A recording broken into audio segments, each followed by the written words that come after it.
Adam, a former kindergarten teacher and longtime ESGI user. One of my favorite things about ESGI in the classroom was having student data at my fingertips that having to sort through hours of paperwork to know what my students needed next. It was always right there in front of me. In this video, we'll look at the ESGI test dashboard and explore how you can review student data in a format that works best for you and your classroom.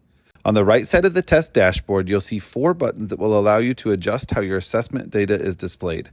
One view gives you a simple visual option that is helpful when sharing images with students and showing them their results. As you click through the other buttons, you'll see more detailed views of each test. This allows you to review data in the format that works best for you. For a quick snapshot of specific information, you can add widgets to your dashboard. To add widgets, click the plus sign at the top of your screen. Widgets can be customized for your full class or for individual students. Class widgets show information across your class and can be added in the number or format that works best for you. Select the widget you want to use, then click Apply. Those widgets will now appear at the top of your screen, giving you a quick snapshot of the class data you want to review.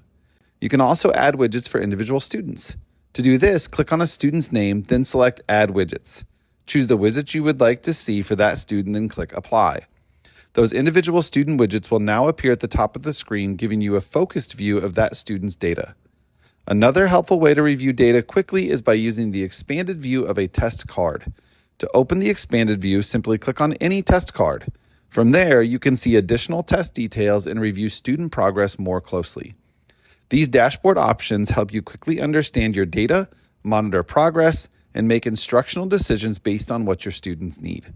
For more information about reviewing data in ESGI, visit the Virtual Training Academy or explore the support articles to find the help you might need.